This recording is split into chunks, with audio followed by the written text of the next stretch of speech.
Yang menciptakan juga lagu-lagu kebangsaan itu. Habib 17 Agustus tahun 45.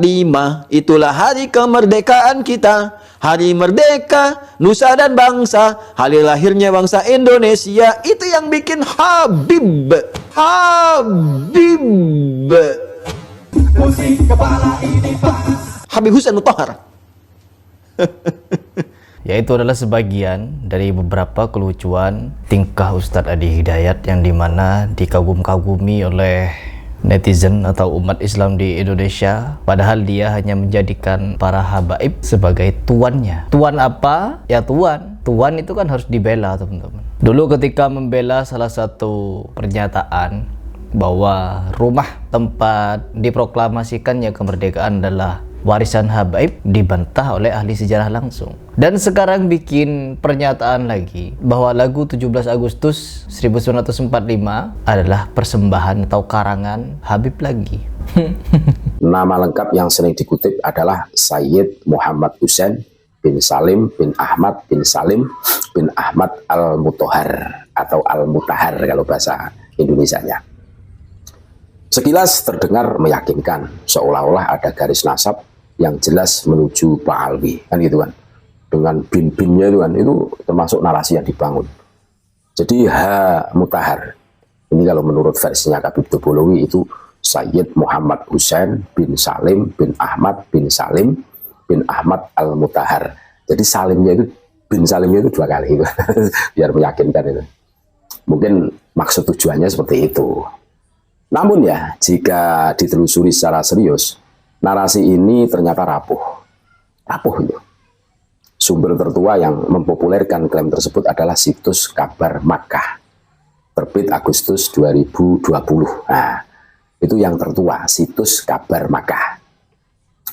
Artikel itu menyebut Mutahar sebagai Habib. Bahkan menuliskan silsilahnya. Ada silsilahnya. Sayangnya tidak ada bukti data, dokumen, atau manuskrip nasab yang disertakan. Tidak ada rujukan pada kitab nasab klasik, tidak ada arsip Robitoh Alawiyah, tidak pula dokumen keluarga yang bisa diverifikasi. Nah, loh. Disinilah letak persoalannya. Sebab dalam tradisi Pak Alwi, nasab itu sesuatu yang sangat dijaga, terdokumentasi dalam kitab-kitab nasab yang jelas. Seperti Asy-Syajaratul Alawiyah. Setiap marga atau keluarga besar biasanya tercatat. Al-Haddad, Asy-Syakob, Al-Jubri, Al-Atos, Asy-Syihab, dan seterusnya. Nama Al-Mutahar tidak ditemukan dalam rumpun Pak Alwi yang terdokumentasi. Nah, jelas ya. Dengan demikian, menyebut Mutahar sebagai Habib keturunan Pak Alwi, Yaman tidak punya dasar ilmiah yang kuat. Lebih tepat bila beliau dikenang sebagai keturunan Jawa Arab, putra Semarang, yang tumbuh dalam tradisi kebangsaan Indonesia. Ia adalah sosok yang mengabdikan hidupnya untuk bangsa, bukan sekedar mengandalkan klaim keturunan. Ironisnya, klaim Habib yang ditempelkan ke namanya justru berpotensi mengaburkan esensi ketokohan beliau. Mutahar tidak pernah dikenal karena gelar nasab, melainkan karena karya.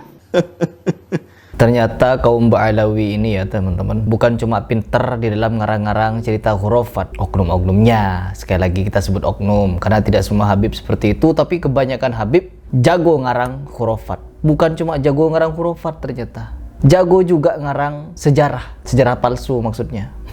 Yang dimana sejarah seperti ini sudah dibantah oleh ahli-ahli sejarah yang sebenarnya, yang dimana menampakkan orang seperti Pak Hadi Hidayat ini terlihat lucu teman-teman ya, sangat-sangat lucu, yang dimana menjadikan sejarah seolah-olah perjuangan di Indonesia itu tidak lepas dari para habaib. Intinya habaib itu berjuang untuk kemerdekaan Indonesia, dan habaib itu adalah orang-orang yang mulia, generasi terbaik. Tak taunya ada para habaib yang menjadi Kristen. Oke, nama saya Thomas R. Assegaf. Saya orang Jawa dan Saya sudah berkeluarga, istri saya yang paling cantik. Dan kalian saat ini sedang mengembalakan suatu gereja? Ya betul, sekarang kami dipercayakan oleh bapak-bapak kami mengembalakan satu satelit dari GBI yang ada di... Tak taunya juga ada habaib yang jadi Syiah. Nama saya Abdullah Alwi Asgaf, atau bisa dipanggil dengan Habib Abdullah. Dan saya adalah seorang Syiah Ali bin Abi Thalib alaihissalam. Tak taunya juga yang lebih parah, ada habaib yang jadi teroris. Pemirsa, terduga teroris Nabil Al-Jufri yang ditangkap di wilayah Jakarta mengklaim dirinya sebagai simpatisan salah satu ormas. Dalam video berdurasi 2 menit 23 detik yang beredar di media sosial, Nabil mengaku mengetahui pembuatan bom yang direncanakan oleh Hussein Al-Hasni. Dan jauh lebih parah lagi, ada habaib yang menjadi pimpinan PKI. Gembong-gembong PKI kan Yaman semua itu, habaib semua. Habaib Fahrul Barakbah, habaib Ahmad Sufyan Barakbah, habaib DN Al-Aidid, habaib Musa Al-Munawar. Orang-orang komunis. Dan setelah ditelusuri lagi lebih jauh, ternyata Yaman Selatan dulunya adalah negara berfaham komunis. Mau dikemanakan muka Anda, wahai Habib Hadi Hidayat? Menurut saya sekarang Bapak Adi Hidayat lebih cocok untuk dipanggil Habib, teman-teman. Habib Adi Hidayat, Habib Abdul Somad, Habib Idrus Ramli, Habib Buya Yahya, pokoknya Habib-Habib semua deh. Karena apa? Mereka lebih mementingkan membela tuannya daripada menyampaikan kebenaran, teman-teman. Pokoknya apapun yang berkaitan dengan habaib harus kita bela. Begitu ya. Habib mau ngarang bebas tentang sejarah, harus kita bela. Kita harus begini. Bendera merah putih, siapa yang memberikan instruksi kepada Bung Karno untuk membuat bendera merah putih sebagai bendera Indonesia? Itu adalah fatwa Al-Habib Idrus bin Salim Al-Jufri Palu Al-Khairat. Lambang negara Garuda, siapa yang buat? Al-Habib Asy-Syarif Hamid Al-Gadri dari Pontianak, keluarga baginda Nabi Muhammad. Lagu 17 Agustus, Pramuka, lagu syukur, siapa yang buat? Al-Habib Husain Al-Mutahhar dari Semarang, duriyat baginda Nabi Muhammad.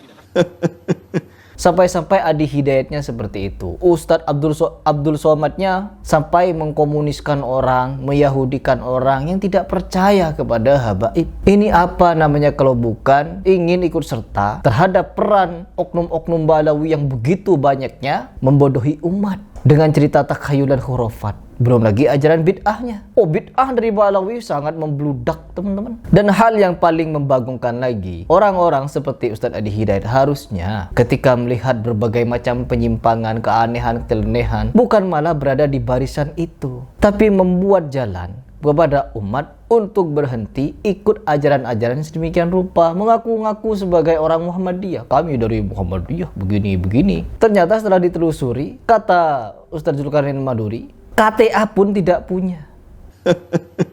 Tetapi karena sudah populer, ya sudah, mau gimana lagi, teman-teman. Sampai-sampai ada salah satu Habib yang kemarin menyatakan ini semua ulah Wahabi, yang dimana Wahabi ini anti ziarah. Apa anti ziarah? Sampai-sampai klaim pemalsu kuburan itu bukan dari Ba'alawi dan tidak ada makam yang palsu, katanya.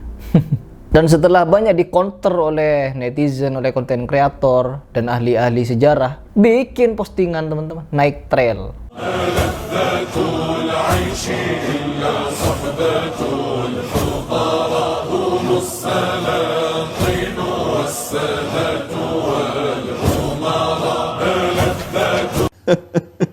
Betapa terlihat kekanak-kanakannya, ya, mengaku sebagai tokoh agama, sebagai public figure. Tapi apa? Ya seperti itu, ya namanya juga manusia. Habib. Dan setelah kita menyimak, kembali lagi kepada Adi Hidayat, setelah kita menyimak berbagai macam pembelaan Adi Hidayat terhadap Ba'alawi, kita bisa menyimpulkan, teman-teman, kalau dia ini hanya bertujuan, kalau dia memang menganggap Ba'alawi adalah tuannya. Kenapa? Ya jelas, karena sudah dicium keningnya.